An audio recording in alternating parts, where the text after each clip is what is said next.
So, shalom, shalom. First and foremost, I'm going to start off by saying Brakatha Yahweh, Brakatha Yahweh Shah, Brakatha Yahweh, Brakatha Yahweh Shah, Brakatha Yahweh Bashin Yahweh Shah. I want to give all, start by giving all honor and glory to Yahweh, Bahashem, Yahweh Shah, Bahashem, Rakakadash. Double honors to the apostles and elders of Great Millstone, and shout out to the whole for elect, starting with the 144,000. Shalom. All right, so Lord willing, right? I wanted to go into, and I brought this out of the sit down today, but I want to go more into it, Lord willing, through the Spirit, right? Because even as I was cut on a lesson today, before I went to work out, listening to a lesson of Apostle Rumlive, finishing up a lesson, he even mentioned this. He was, speaking of how, as a woman, when she go through her pregnancy process, right? Like the stages of it, you have the first trimester, in a sense. There's a little bit that I know, right? The first trimester, in a sense, where she's starting to get the throwing up, she's starting to like feel, it's like the beginning of it. Then you have the second trimester where it's getting heavy on her. She's throwing up heavy, really eat things, certain smells. Ignore her. She have her food. Her food is off because she want to eat certain things. She don't normally eat things that such. You got that third trimester where it's just everything's all over the place. It's just like a little bit of chaos and this is before the deliverance come, right? And just going through the Spirit, understand it spiritually, right? And John 16, right, which we're going to go into, right? Excuse me real fast.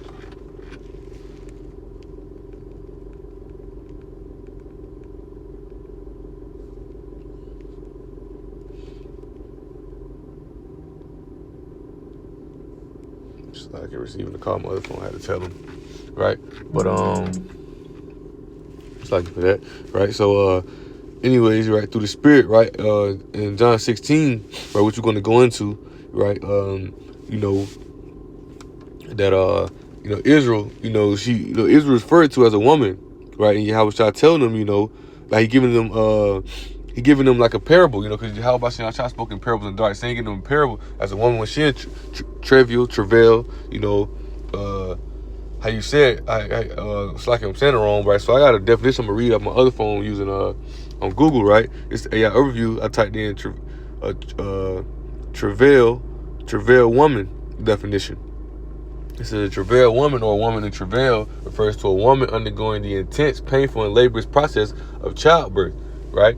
It says the term signifies a physical labor, agony, or struggle associated with delivery. It is often used in biblical context to describe severe pain and sometimes metaphorically for deep spiritual or emotional anguish, right? So understanding that, we seeing this in the spiritual sense, right? How, Israel,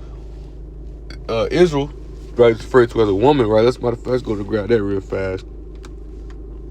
Plenty of precepts, right? I'll grab a few. Isaiah 54, right?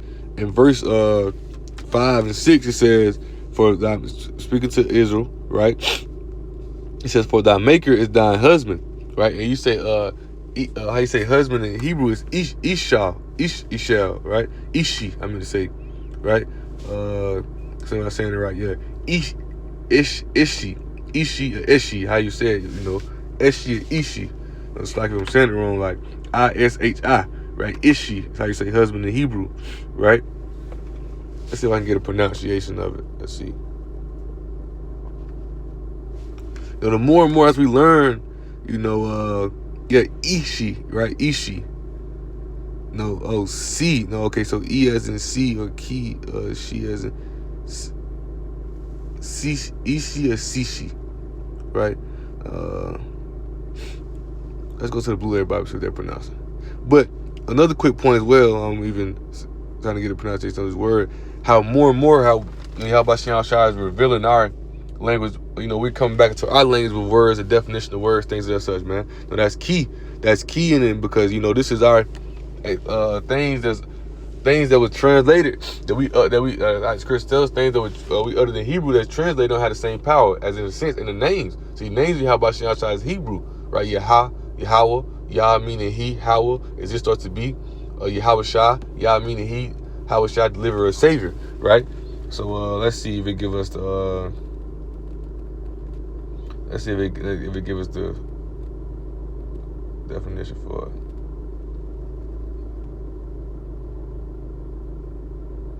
it. Nah, I ain't. But anyways, but we get back to it though, right? It says, "For thy maker is thy husband, the Lord Yahweh of hosts is his name, and thy redeemer, and thy redeemer, the Holy One of Israel, the power of the whole earth shall he be called. For the Lord Yahweh hath called thee as a woman forsaken and grieved in spirit, and a wife of you when thou was refused, says the Lord, says thy power." Right? So Israel, is referred to as that beautiful woman, right?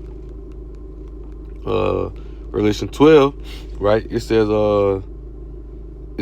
"And there appeared a great wonder in heaven, a woman clothed the sun." Who's that referring to again? Referring to Israel, right? "And the moon under her feet, and upon her head crown of 12 stars.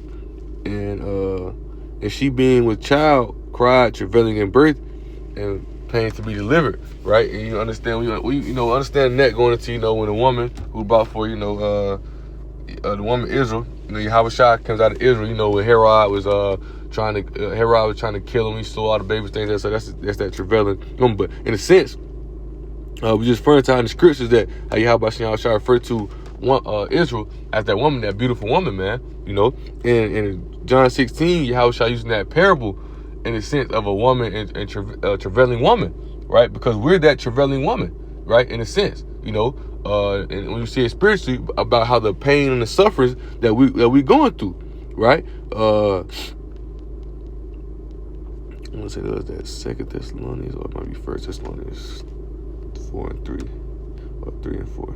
Yeah, 1 Thessalonians 3 and 4 says, "For verily, when we were with you, we told you that we would suffer." It's like "But verily, when we were with you," is Paul talking, right? "We told you before that we should suffer tribulation, even as it came to pass, and ye know," right? So understanding, right? I read the verse 5. It says, "For this cause, when I could no longer forbear, I sent to know your faith, lest by some means the tempter have tempted you, and our labor be in vain." But understanding that the prophets, Yahweh Shai, the prophets, the apostles, the disciples, they told us about this suffering and pain that we was going to go through, that we was going to face, right? That we're gonna have to go through in order to get to the kingdom, right?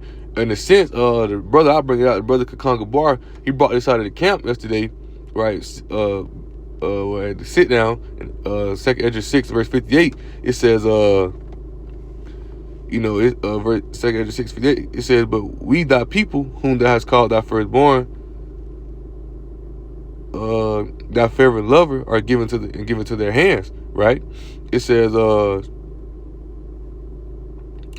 "If the world not be made for our sakes, why do we not possess an inheritance with the world? How long shall this endure?" So he asking them, like, how long is we gonna go through this thing? Because right now we in the hand of our oppressors.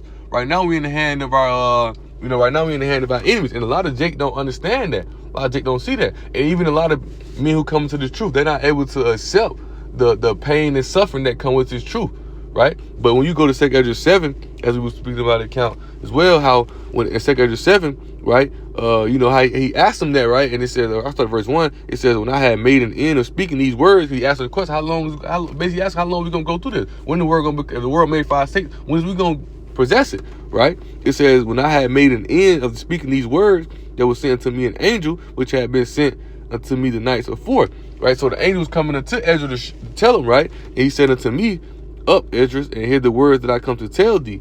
And I said, "Speak on, my power." Then he said unto me, "The sea is set in a wide place, that it might be deep and great. But the case thereof, but put the case the entrance were narrow like a river." And we understand that narrow passage that we own. Matthew 7 speaks about it as well, that straight gate that we have to go through, right? Let's continue reading. It says, "Who then could go into the sea to look upon it, to rule it? If he went not through the narrow, how could he come into the broad?" So how are you going to rule the kingdom? How are you going to be in the kingdom if you never went through the pain and sufferings? Because ultimately, you understand this pain and suffering, what builds us up, is what builds love, right? Think about when a woman, when she going through pain, you think when she going through all that pain and suffering, that hardship, you think when the child come out, she hate the child? No, she loved the child because she done went through the pain and suffering, endured it behind, and it brought forth life, it brought forth beauty, right? And that's how it is with us with this truth. Right? We're going through this pain and suffering, going through this hardship, and it's going to bring us to an eternal glory that can never be taken from us, man. right? It's gonna be a beauty. It's like that deliverance for us. It is gonna be deliverance for us, right? When Yahweh come deliver us, right? It says, verse 6, it says, there is also another thing. A city is built and set upon a broad field, and is full of all good things. This is the kingdom. The entrance thereof is narrow, and is set in a dangerous place to fall, like as if there were a fire on the right hand, and on the left a deep water, right? So you have this narrow passage we have to walk on is so small, right? The error margin is so small within this truth. Not saying not gonna mess up, but meaning in the sense like how hard it is to walk on this path, how hard it is for this path that we own, man. No, it ain't gonna be no easy walk through the strength of faith of Yahweh Shah, through the strength of power of Yahweh Shah, right? So excuse me, we're going to be able to get through it. We're going to be able to overcome these things because the spirit of Yahweh Shah is going to help us through this passage. That's why you gotta let Proverbs 3, 5, and 6. You gotta let Yahweh Shah lead you, because when a man drawn away with his own lust. So when you slip to the left or to the right, you messing up. You're gonna fall into some deep water, or you're gonna fall into some fire, man. It says, and only one path between them, even between the fire and the water, is so small that there could be one man that go there at once. So remember, Ezra's asking them, hey, how long we gonna go through all this pain and suffering? And the angels are showing them, like, hey, this the kingdom of Yahweh Shah, it's right here, right? It's right here in front of you, right? You know, but you got to go through this narrow passage. You got to go through this. You got to go through this pain and suffering. You got to go through these difficult, hard things, right? Let's continue reading, right? It says, and I said, is it so, Lord? Then said he unto me, even also is Israel's portion, because for their sakes, slack, I jumped down too far, right? Verse 9, it says, if this city now were given it to a man for an inheritance, if he never shall pass the danger set before it, how can he receive this inheritance, right? So if you never go through this pain, this suffering, this hardship, how is he gonna build you up? How is you building the love? You remember the love of Yahweh Shah is what? To do his commandments. So we building up this is a labor of love that we're in, right? The scripture tells us, right? Let's go to that.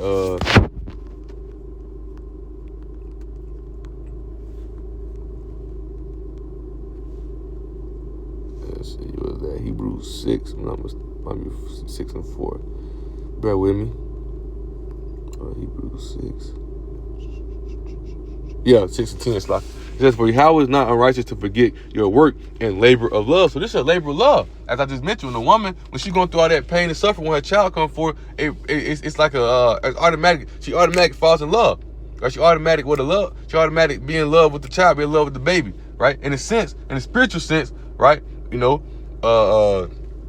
in a spiritual sense, understanding that you know, we're building that labor of love with Yahweh Shah now, right? We're going through the suffering, going through the pain, going through the hardship, which helps us focus, and lock in with, because the love of Yahweh Shah is what? To do his commandments, which is not grievous. What is that?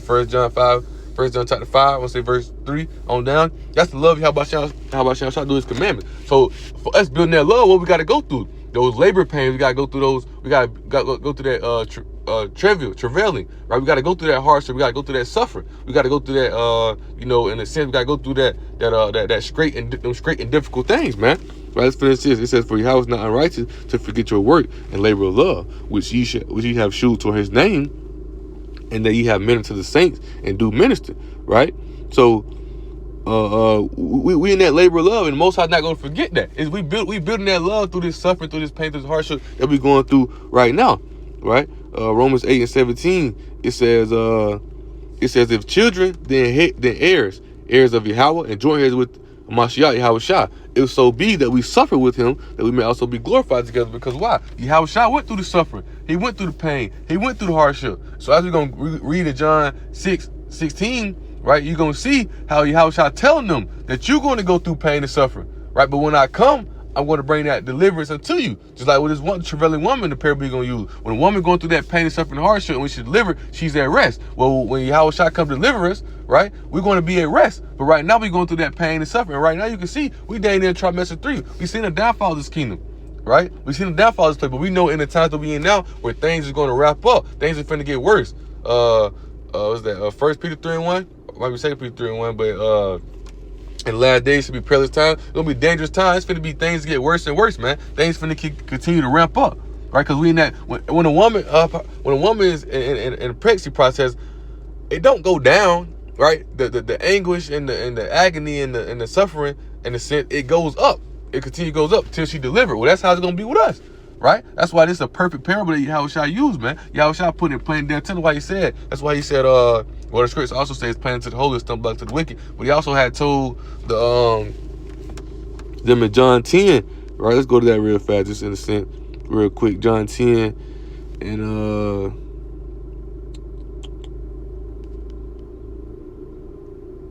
24. It says, and then the Jews came, then came the Jews round about him and said to him, how long dost thou make us to doubt? If thou be Mashiach, Yahushua, tell us plain. So he telling them, like, because Yahushua speaking parables, so he telling them to speak plainly. Like, don't, you know, you using these parable things and such, hey, this speak plainly to us, right? Yahushua told him. Yahushua answered them, I told you, ye believe not. The works that I do in my Father's name, they bear witness of me. But ye believe not, because you are not of my sheep, as I said unto you.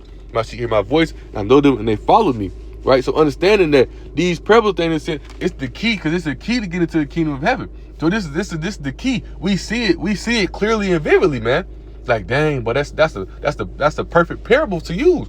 Israel being that travailing woman going through those pains, anguish. But in the end, this is when the woman have her baby. She's happy, holly jolly. It brings forth happy tears. That's how it's gonna be when Yahushua come deliver us, man. But in a sense, right now we're going through that pain and suffering. That's why the scriptures say, "Think not it strange," because this is what we're supposed to go through. Because it's finna bring forth the beautiful thing, right? Matter of fact, let's grab that first.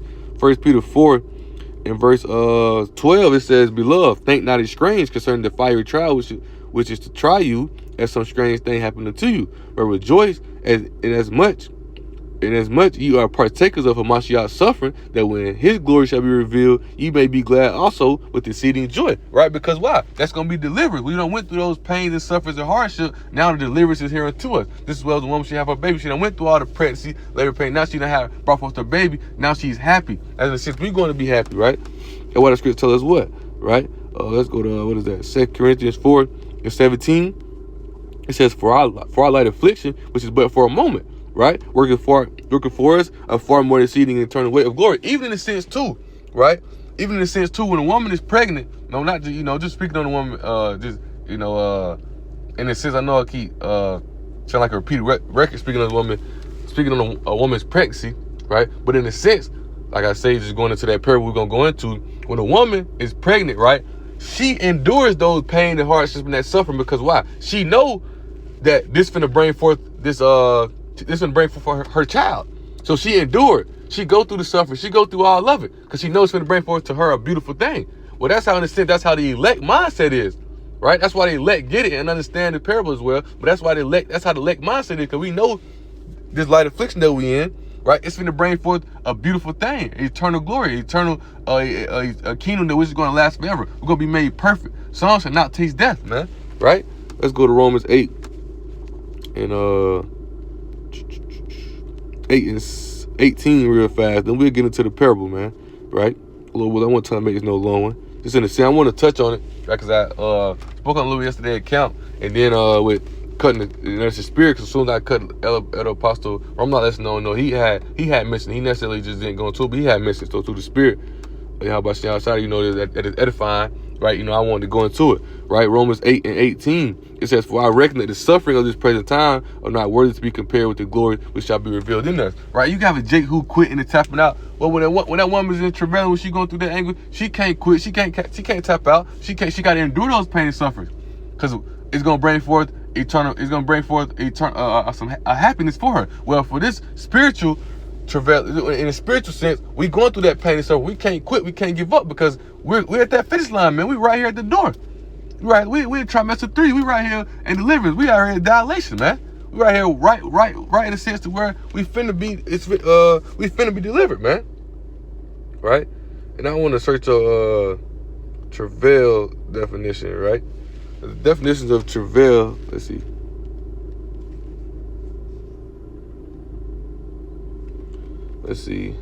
Make sure I ain't saying it wrong. Travail. Yeah, travail. Right? So the definition of travail, right, is painful or laborious effort. And that's what we're going through. Painful and laborious effort. Through the spirit, probably how about and because you gotta think, we're not of this world. So we're not of this world, we side crying daily, especially for the wickedest things and stuff going on around us, but also in the sense of the suffering and things we're facing, because it's easy for Jake to get out here and do whatever you want to do to make a way, but we're in that straight and narrow passage. Remember, this is a small place, so it's things that we can't do. It's things that we can't do. People we can't be around. We're going through pain and suffering in all type of ways, man. There's many ways to explain it. You're not just saying that we're out here getting shot at or no, that ain't came yet. Persecution ain't just came yet, but it's soon to come. We know that through the Spirit, right? It's soon to come, because as this spirit, as a woman when she's pregnant, you know, seeing it spiritually more and more as she get close to delivery, the more and more pain she start to feel. The more and more we close to delivery, we know. And how Shah told us, right? It's gonna be wars, rumors of wars, persecution. Esau gonna be like a madman, sparing none. These are things how Shah told us that we're gonna have to face, but we know it's gonna bring forth our deliverance, man. Right? So let's get into the parable. Right? I'm gonna pull it up on my other phone as well in the NLT. Right? Because I'm gonna read it in the KJV, then I'm reading it in the NLT. And Lord willing, if we have more precepts behind that, Lord willing, we'll go into it. Right? So this is John 16. Right of fact, before I read that, one more quick precept I want to bring out. Matthew 5:3 real fast says, "Blessed are the poor in spirit, for theirs is the kingdom of heaven. Blessed are they that mourn, for they shall be confronted. Blessed are the meek, for they shall inherit the earth. Blessed are they which do hunger and thirst after righteousness, for they shall be filled." Right? Understanding the sense, when you read on down, it's going into how it was blessed that we go through these things. It's blessed, just showing you in the sense, it's blessed that we go through these hardships, these pains. Because why? In the kingdom, hey, we're going to have it all. When we deliver, we're going to have everything we want. We need it. When we deliver, we'll have everything we want. Right? So it's best, it's perfect for us to go through this pain and suffering for Yahweh Shah. Right, so let's go here, John 16, and starting at verse 19, right? It says, now Yahweh knew that they were desirous to ask him, and said unto him, "Do ye require among yourselves of that I said, a little while you shall not see me, and again a little while you shall see me? Verily I say unto you, that ye shall weep and lament, but the world shall rejoice," which we seeing now. Everybody else happy. "Ye shall be sorrowful, but your sorrow shall be turned to joy." And we're sorrowful. We're going through hurt. We're going through pain. We're going through hardship. Right? It says, a woman, here's the parable. A woman, when she is in travail, has sorrow, because her hour is come. Right? She go through all the travail, the labors, the painful and laborious effort. Right? She going through all of it, suffering. Right? But as soon as she is delivered of the child, she remember no more the anguish for joy that a man is born into the world. As we gonna be, right? You know, but as soon as Yahweh shall come deliver us, we ain't even gonna be thinking about all the suffering. And we're going for the ones who sold out. When Yahweh shall come, they're gonna be like, dang, but I should have kept enduring. But we endured. We kept going. We endured the fight. We endured the suffering. So then once we deliver, it's gonna be so beautiful, man. Right? It's gonna be so beautiful. Right? Verse 22. "And now ye therefore have sorrow, but I will see you again. Your heart shall rejoice, and your joy no man taketh from you. And in that day you shall ask me nothing. Verily I say unto you, whatsoever you shall ask the Father in my name, he will give it unto you. Hitherto have ye asked nothing in my name. Ask, and ye shall receive, that your joy may be full." Right? So, and so I'm gonna read this in the NLT, right? Starting at verse. Well, I started at verse 19. Right, John 16. Lucky, I didn't mean to do that. I ended up locking the phone. Messed up, right? So this is John 16:19, and NLT says, "Yahweh shall realize they wanted to ask him about it. So he said, Are you asking yourselves what I meant? And I said, in a little while you won't see me, but a little while after that you will see me again." Right? It says, "I will tell you the truth. You will weep and mourn over what is going to happen to me, but the world will rejoice." Right? "You will grieve, but your grief will suddenly turn into wonderful joy." Right? "It will be like a woman suffering the pains of labor. When her child is born, her anguish gives way to joy, because she has brought a new baby into the world." And that's how we're gonna be delivered, man. Right? As soon as we deliver, we're gonna be happy. You know, we're gonna be joyful. It says, "So you have sorrow now, but I will see you again. Then you will rejoice. No man can rob you of that." So this is gonna be an eternal joy when Yahweh shall come deliver us, right? Man, so we're that travailing woman. We going through that pain and anguish, that suffering right now, right? Going all the way back to when Yahweh shall was crucified, man. You know, we still going through that pain and suffering now. But in the time come, Lord willing, through the Spirit, we're going to be delivered, man. We're going to be saved, and we brought out of this place. right? And we at the end of this labor right now. We at the end of it right now, man. You know, so it's for us to suffer and go through it right now, and in due time we're gonna be delivered. So with that being said, you know, Lord willing, right? Hope this lesson is edifying and exalting, right? And I want to give all honor and glory to Yahweh, Bahashem, Yahweh Shai, Bahashem, and Kakadash. Double honors to the apostles and elders of Great Millstone, and shout out to the whole elect, starting with the 141st.